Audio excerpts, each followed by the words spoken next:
The Al Thani dynasty, which has ruled Qatar since the mid-1800s, is considered one of the wealthiest and most powerful royal families in the world.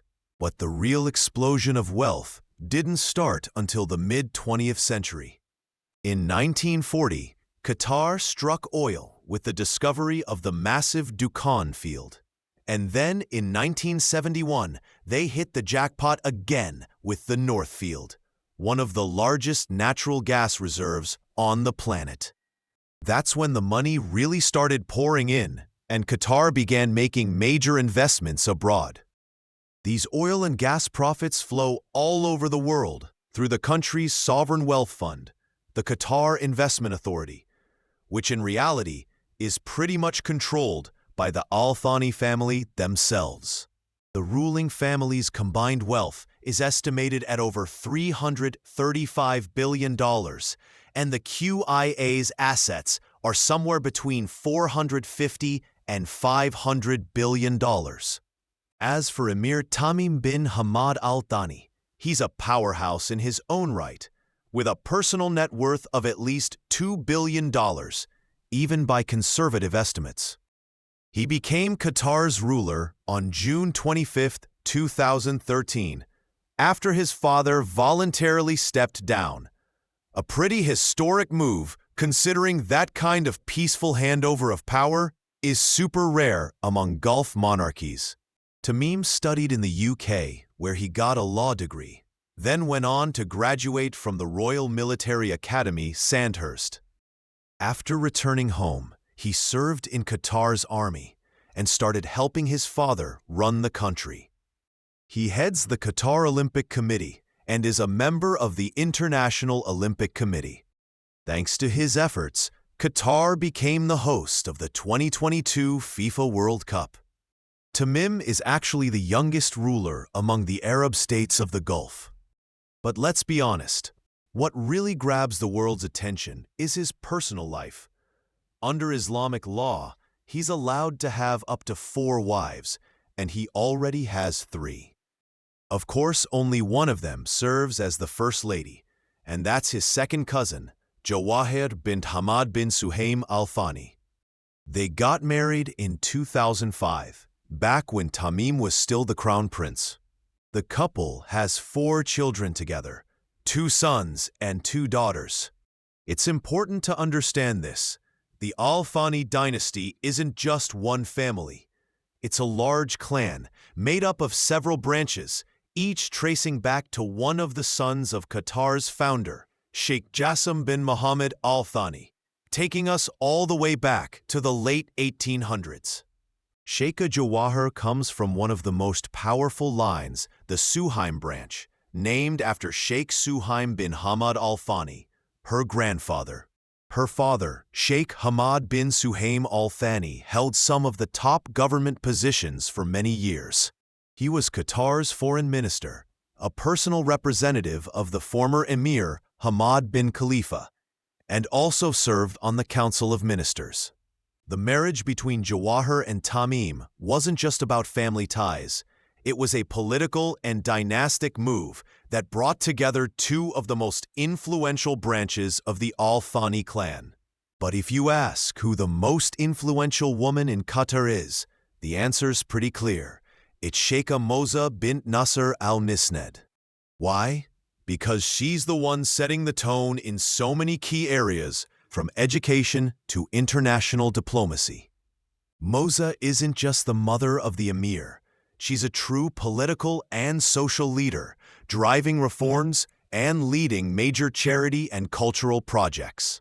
Meanwhile, Sheikha Jawahir, the official wife of the emir and first lady, plays an important role, but it's more traditional and ceremonial. Her influence both within Qatar and beyond doesn't come close to that of Sheikha Moza. It's Moza who's really the heart and voice of women in Qatar's power.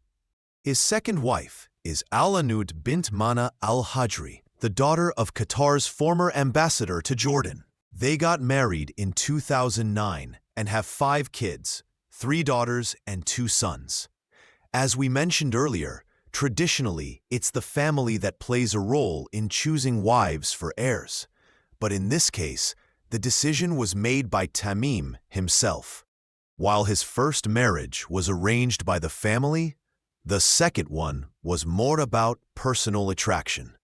Alanud comes from the Al-Hajri clan, which according to some observers, has had some historical disagreements with the clan that Shika Moza belongs to. But it's not really a rivalry. It's more about internal dynastic differences, political nuances, and subtle competition between the influential branches of the family. This is pretty natural in a big family structure where every branch wants to maintain its position. That's why marriages between different clans are given extra attention, not only for dynastic reasons, but also to maintain internal balance. Despite any concerns, Sheikha Moza approved of the union, as long as her son's next wife would be chosen with her involvement. Tamim agreed to that. Before marriage, Alanud earned a bachelor's degree in international relations. The Emir's third wife is Nura bint Hathal al-Dasari. She's from the respected and influential al-Dasari family, one of the biggest and most historically important tribes in the Gulf region, with thousands of members spread across Qatar, Saudi Arabia, the UAE, and neighboring countries. She was actually picked by Sheikha Moza to marry her son.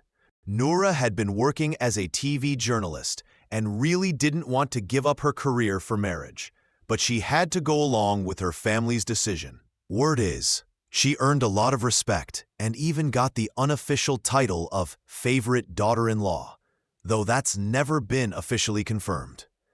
Thanks to her background, she's well respected both within the royal family and among the wider Qatari public. The marriage produced 3 sons and a daughter. Even though the Emir of Qatar has 3 wives, in day-to-day life, each of them pretty much lives separately. According to Qatari traditions and the norms of polygamy, the wives and their kids usually keep to themselves, building their own family circles. They don't interact much, and when they do, it's mostly at official events like formal receptions, state ceremonies, or big family gatherings. That's just the way things are done, and it's seen as part of the culture. Every household is its own unit with its own rules, while outwardly they still show respect and unity as a dynasty. Right now, the Emir has 13 kids, 7 boys and 6 girls. They all get top-tier education, study the Quran, learn Qatar's history, and join their father at diplomatic events. In a few years, the sheikh will pick one of them to be his successor. So behind the scenes, there's always this quiet competition among the wives to be the mother of the future crown prince.